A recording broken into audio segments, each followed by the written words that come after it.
რა თქმა უნდა, ეს არავითარ კავშირში არ არის ან თანამედროვე სახელმწიფოს მშენებლობასთან, ან ეროვნული სახელმწიფოს მშენებლობასთან, ამას საერთოდ არაფერი არ აქვს, რაღაცა ცირედი კავშირიც კი არ აქვს იმასთან, რომ ვინმე სადღაც გეგმაში აქვს, ან ხედავს, ან წარმოუდგენია რა არის თანამედროვე ეროვნული სახელმწიფო და აი ამას ამ დაკავებას რამე პირდაპირი ან ირიბი კავშირი შეიძლება გქონდეს. რატომ? იმიტომ რომ რასაც ყვება პროკურორი რაღაც რამდენიმე ეპიზოდზე კორუფციულ სქემაზე, მაგრამ აი რა გიტოვებთ შტაბ-ეჭდილებას, რომ ეს არ არის ანტიკორუფციული ბრძოლა, როგორიც სამართლებრივ სახელმწიფოში უნდა ხდებოდეს. მე ხა ვარაუდებით და შტაბ-ეჭდილებით არ ვილაპარაკებ, მოდით ვილაპარაკოთ ფაქტებით. ვილაპარაკოთ ფაქტებით. თქვენ თავად ახსენეთ, მოდით ერთ-ერთი მთავარი ფაქტი იყო ისიც, რომ კოლ-ცენტრებთან დაკავშირებული ჩვენი ინიციატივა, ჩვენი პარტიის ინიციატივა 2023 წელს, როდესაც ჩვენი პარტიის ინიციატივით კომისიის შექმნას ვითხოვდით პარლამენტში საგამოძიებო კომისიის ამ კოლ-ცენტრებთან დაკავშირებით. არც ნაცმოძრაობამ, არც ქართულმა ოცნებამ მხარი არ დაუჭირა ამ კომისიას. მე მახსოვს გიორგი გახარიას განცხადება იყო პირდაპირ ამბობდა, რომ მოდით ან ნაცმოძრაობამ, ან ოცნებამ თქვენ თვითონ დააინიციირეთ, თქვენი ინიციატივა იყოს ეს, თქვენ დააყენეთ ეს ინიციატივა და ამას მახსოვს დაარქვა კიდეც, რომ ეს არის საჩვენებელი, ეს მაგალითი იმისა, როგორ თანამშრომლობენ და ერთად აკეთებენ ფულს ნაცმოძრაობა და ოცნება და რა თუ მათ უნდათ გამოიძიონ ეს საკითხი და თუ მათი ინტერესი არის გამოიძიონ ეს საკითხი. ეხლა რაც შეეხება კოლ-ცენტრების გარდა ყველაფერს რო თავი დავანებოთ და მთავარი ამბავი რა არის დავუშვათ აი ესეთი რაღაც სქემა, რომ ეს ყველაფერი ეს მოკლედ ეს ლილუაშვილი და მასთან დაკავშირებული პირები ჩართული იყვნენ ამ პირდაპირ აი ამ დადასტურებულად ამბობს ახლა პრაქტიკულად ბრალიც წაუყენეს ხო კორუფციულ სქემებში კონკრეტული საქმეებია მოყვანილი იმას რომ თავი დავანებოთ რომ აი მედია ამაზე საუბრობდა ოპოზიცია ამაზე საუბრობდა საყოველთაო ცნობილი ამბავი იყო ამას რომ ყველაფერს თავი დავანებოთ და აი ესე რომ შევხედოთ აი სამართლებრივად რომ შევხედოთ ან სახელმწიფოებრივად რომ შევხედოთ და არ ვილაპარაკოთ უშოთ ჩვენ ვარაუდებზე მთავარი ამბავი არის ის რომ როდესაც ვიღაცა ამას აკეთებს აღმასრულებელ ხელისუფლებაში შენ თუ რაღაც პრეტენზია გაქვს რომ კვაზი სახელმწიფო რაღაც სახელმწიფო ხარ მაკონტროლებელი ფუნქცია გაქვს პარლამენტს და ის ადამიანები იქ მამუკა ბდინარაძე როგორც უმრავლესობის ლიდერი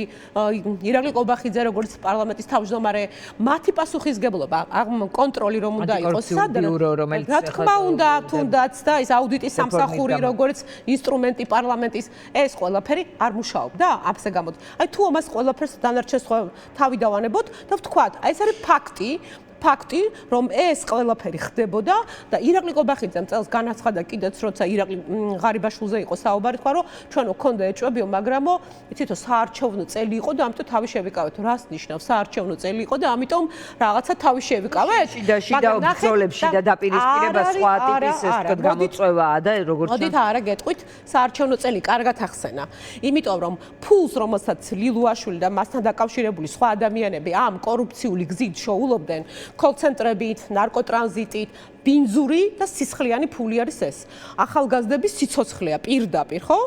იმიტომ რომ ნარკოტრანზიტი, ანუ შენ სიკვდილს ყიდი, ხო? როცა ნარკოტიკს ყიდი და როცა ნარკოტრანზიტით შემოდის ფული, კოლ-ცენტრები, რომელიც პირდაპირ შენი სახელმწიფოს რეპუტაციას აზიანებს, აი ამით, აი ეს ბინძური და სისხლიანი ფული, აი ამ ფულით ფინანსდებოდა მერე ოცნების საარჩევნო კამპანია. ასევე საყოველთაო ცნობილი ფაქტია, რომ ბიძინა ივანიშვილი ოცნების საარჩევნო კამპანიას ბოლო წლები არ აფინანსებს.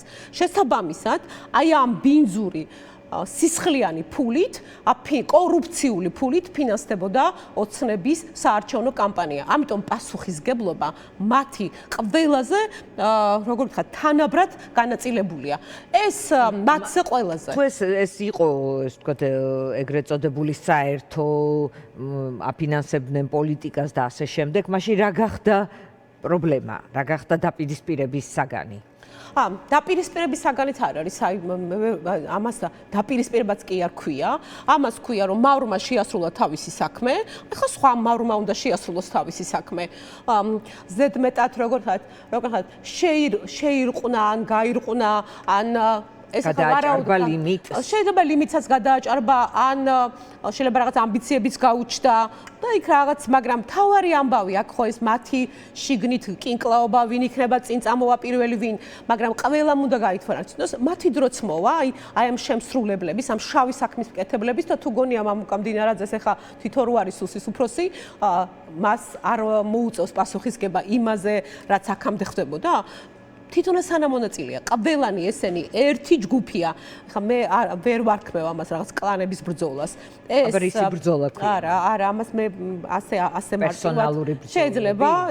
შეიძლება იყოს უბრალოდ სკამების ბრძოლა. მე ვის არა აქვს კლანი. ნახეთ, მე გულისხმობ იმას, რომ ეს არის ერთი ადამიანი, ცდილობს თვითონ სკამისთვის ბრძოლა არის ვიღაცა ადამიანების. ხა თქვენ თუ გონიათ მამუკა მდინარაძე ვინმეს იქ რაღაცა გუნდად განიხილავს, ეხა კალაძის დრო რო დადგება. კალაძის დრო რო დადგება. ახლა როგორ ვთქვათ, ახლა ფაქტი არის, რომ ბაღების გაერთიანების ხელმძღვანელი, ესე იგი, პარავდნენ ფულს ბავშვებს პარავდნენ ფულს. მე თვითონ მახსოვს, არ მახსოვს 18 წელი იყო თუ 19, როგორც მოქალაქე შევხვდი კახი კალაძეს და მოუყევი სქემა თუ როგორ ხდებოდა ბაღებში ფულის მიტაცება. აი ამ ბაღებში ყვების პროცესში კომპანიები სად იყო იქ შესაძლებლობა, ვინ როგორ აკეთებდა ფულს და შევთავაზე კიდეც რომ აი უამრავი სქემა არის, აი ევროპული მაგალითები და ამას თუ გააკეთებ ისტორიაში შეხვალ მეთქი, რომ აი ეს სისტემა რომ აი ეს გარყვნილი კორუფციული სისტემა რომ შეცვალო მეთქი, მე კიდე იმედი მქონდა. რა არიცოდა კალაძე? ამას აკეთებდა? მაშინ თავი დამიქრია, მაშინ ჯერ კიდე მეგონა რაღაცის გამკეთებლები იყვნენ, სადღაც სწორ მხარეს იყურებოდნენ, მაგრამ ასე რომ რა მან არიცოდა ეს? და როცა კალაძის დრო მოვა, კობახიძეს გაახსენდება, რომ კალაძე მისი გუნდის წევრია თუ მამუკა მდინარაძეს, რომ კალაძის რაღაცა ხელდასხმით შემოვიდა ოცნებაში, არც გაახსენდებათ, ისე გაწირავენ ერთმანეთს, ამიტომ კლანები ძალიან ხმამაღალი ნათქვამია. ეს არიან აი ინდივიდები, რომლებიც არაფერს წარმოადგენენ, რაღაცა ილუზიას უქმნიან, რაღაცას უცებ რაღაცას წარმოადგენენ, იმიტომ რომ სკამზე არიან და ამ სკამს მიბძალაუფლებას ჩაებღაუჭებიან და ყველაფერი კეთდება, ყველაფერში, აი ყველგან მხოლოდ ფული. და მე ახლა გუშინ იყო რომელიღაცა ეთერში ირაკლი კობახიძე რაღაც ბტყლად საუბრობდა ეროვნულობაზე, ქრისტიანობაზე, რაღაცა დასავლური ქრისტიანული ცივილიზაციის დეკადენსზე საუბრობდა რაღაცას. ესენი არც ეროვნულები არიან და არც ქრისტიანები. ფული და ფული. ფულის ასეთი ფეტიში არც ქართულია და არც ქრისტიანული. ფულის გამო მეგობარს, თანაგუნდელს თუ რა ვიცი, გუშინდელ პარტნიორს ისე გაყიდიან, აი ისე რაღაცა ჩაწიხლავენ. თვალს არ დაახამხამებენ. ეს ირაკლი კობახიძე და მამუკა მდინარაძე არ ასხამდნენ ხოტბას ლილუაშვილს და იგივე ამ თელს ამ სტრუქტურებს და ამ სისტემებს. არა თუ ხოტბას ასხამდნენ, არამედ ბოლოს კონკრეტულ მინისტრათაც გაამწესეს თითქოს იქ რაღაც ხეებში. მაგრამ თან მადლობებით. როგორ შეიძლება ამ ადამიანებს ენდო ერთ ნაბიჯზე მაინც ტყუილი და ყველაფერი კეთდება იმისთვის, რომ ვის ექნება შესაძლებლობა ფული ხელში დაიკავოს. ყველაფერი კეთდება ფულისთვის.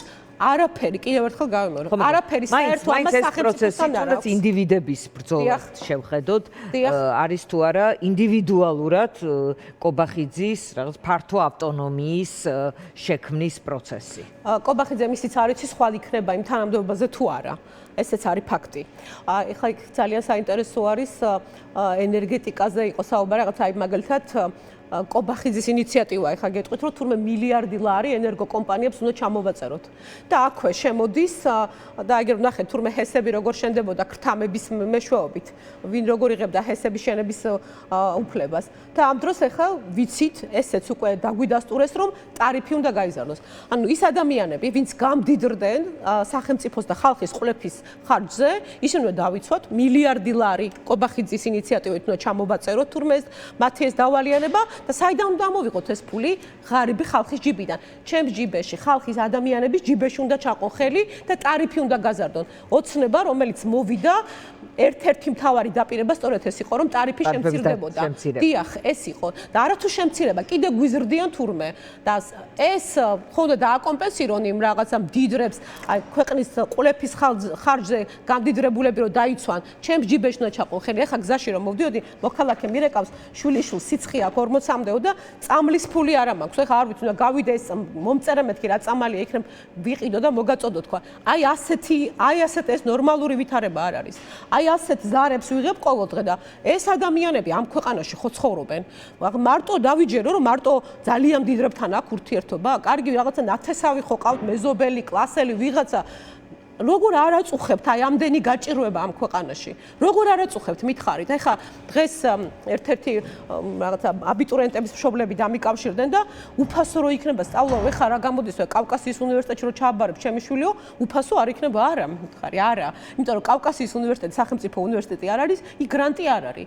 აბაუთ იქ თუ ვერ მოხვდაო, ან იქ არ უნდაო, თან აქ უნდა სწავლო, თუ აქ უნდა, თუ არ უნდა, მე ვთხარი, აქ ჩააბაროს ეკონომიკურ ფაკულტეტზე სახელმწიფო უნივერსიტეტის, დიახ, თქვენ მოგიწევთ ფული გადახდა. ტყუილი, აი უფასო სწავლა იქნებაო. ეს აი ყოველ ნაბიჯზე გვატყუებენ.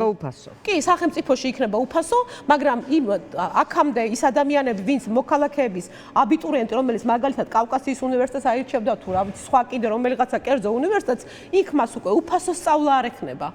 როგორ კაცო ყობახიძემ ხო თქვა რომ უფასო სწავლა იქნებაო? კი ბატონო, დაუბრუნდეთ მაინც კიდევ ერთხელ დღევანდელ დაკავებას და კიდევ ერთხელ შევხედოთ, არის თუ არა ასევე ესე ვთქვათ გარეწინააღმდეგობას პოლიტიკურ ველზე დიდად ვერ ხედავს ოცნება, როცა ამ ტიპის შიდა ბრძოლების რაღაც საშუალებას აძლევს თავს, თუ აი როგორ შეიძლება ეს აღვიქვათ ასევე ფართო პოლიტიკურ კონტექსტში. ეხლა კიდე გეტყვით ძალიან საინტერესო ფართო პოლიტიკური კონტექსტი და არა მხოლოდ ეს რაღაცა შიდა პარტიული, არამედ სახელმწიფო რაღაცა ერს ებრძვიან. ეხლა ნახეთ გუშინ ოსური მედია წერდა რომ ემზადებოდნენ, რომ გამართებოდა შეხვედრა და ამ შეხვედრაზე უისტას ეძახიან. ეხლა იმ ჩორჩანასთან რო დგას იმ საგუშაგოს, აი უისტასთან რო დგასო ის საგუშაგო, ამის უკანონოთო, ამის აღებას მოვითხოვთო. და შემდეგ უკვე გამართა ეს შეხვედრა. ამ შეხვედრის შემდეგ ქართულ მხარემ არაფერი ამ თემაზე არ თქვა. ისევ სეპარატისტული მედია ავრცელებს ინფორმაციას და ამბობს, რომ პოზიტიური დინამიკა შეინიშნება. რომ აი ეს უკანონოდ ჩადგმული რომ არის ჩორჩანასთან თურმე საგუშაგო და ამას ყველაფერს უდასტურებს ქართული მხარე, იმიტომ რომ ოცნებისთვის იმდენად მნიშვნელოვანი იყო გიორგი გახარიასთვის რაღაც მრავალწლიანი მუხლით ბრალი წაეყენებინა, რომ აი ასეთ რამეზე წავიდა. ცოტა აღარ გვაქვს თითქმის დრო, თქვენ მე მინდა ასევე ვახსენო თამარ მიარაყიშვილის დაკავება. ოკუპირებული ცხინვალის პროკურატურამ გაავრცელა ეს ინფორმაცია და ესე ვთქვათ ველოდებით კიდევ რა გაგრძელება ექნება ის არაფერ საიმედოს ხო გეუბნებით აი პირდაპირ გამოვიდა შობის ბრალდებით ოკუპირებულ ცხინვალში. ხო და ის სწორედ ამაზე ვლაპარაკობ, რომ გიორგი გახარია, როდესაც სახელმწიფოს სტრუქტურებს რაღაცა იმას აძლევდა, რაღაც ფორმას აძლევდა, ცდილობდა რომ საქართველოს მიწა დაეცვა, ეს ადამიანები მარტო იმაზე ფიქრობდნენ, როგორ ეშოვათ ფული. ეს ადამიანები, ახლა ვიზეც ვლაპარაკობთ კორუფციაში ჩაფლულ ადამიანებზე, ეს ხალხი არის, ვინც ჩვენებებს აძლევს გიორგი გახარიას წინააღმდეგ ჩორჩანა საგუშაგოს საქმეზე, საქართველოს ქართული მიწის დაცვის საქმეზე. აი, ხო კარგად გამოჩნდა, ძალიან კარგად გამოჩნდა, რომ ვინ აკეთებდა საქმეს, ვინ იცავდა ქართულ მიწას, ვინ აკეთებდა ეროვნულ საქმეს და ვინ იყო დაკავებული. მაშინ ერთი წუთი თუ შეიძლება რომ მომცეთ, თუ არ გაგვიბრაზდებიან თქვენი პროდიუსერები, როგორც ახლა აჭარის ვისი პატრიოტი ხარ აჭარის და ესეთი სოფელი არის ხულოს რაიონში არის ესეთი ძალიან ლამაზი სოფელი თაგო, ალბათ გაგიგია და აი ამ თაგოს დამაკავშირებელი არის საბაგირო გზა. ჯერ ტურისტულს თავი რო დავანებოთ, უბრალოდ ამ თაგოს მოქალაქეებს, იქ ცხოვრებ მოქალაქეებს, უბრალოდ 2 წლის განმავლობაში აი ეს საბაგირო გზა გაჩერებული აქვს და ისედაც ზამთარში ხო ისედაც რთული პირობებია და ეს ბავშვები, მასწავლებლები ხულოში ჩამოსვლას ვერ ახერხებენ გაკვეთილებზე რო იარონ. სამაგიეროდ აი ის რო ყავს იქ შევარდნაძის დროსაც რო იყო დეპუტატი ანზორბოლქვაძე, მიშას დროსაც რო იყო, ახლაც რო იმას რო აქვს ინტერესი გოდერძის უღელტეხილზე, იქ რაღაც საბაგიროებს კი გააკეთებს და აი ამ სოფელს თაგოს, აი ამ სოფელს ვერ აღირს ეს 2 წლის განმავლობაში საბაგიროს გაკეთება და კალაძეს დაგიმატებ ეხა ბოლოში რო დაგვპირდა წინა საარჩევნოთ რომ აი მიწის ზედა მეტრო გვექნებაო დიდი დიღმის მიმართულებითაც, აი ხა დღეს უკვე გამოაცხადეს რომ არაო დიდი ბოდიშიო, მაგრამ აქეთ სხვა მიმართულებით უნდა ვიფიქროთ. კი ბატონო, ვილაპარაკებთ ჩვენ საკრებულოს წევრებთანაც გვექნება საუბარი სხვა გამოშვებებში. მადლობა სოფო ხორგუანს, მადლობა მაყურებელს, ხვალ შევხვდებით ერთმანეთს.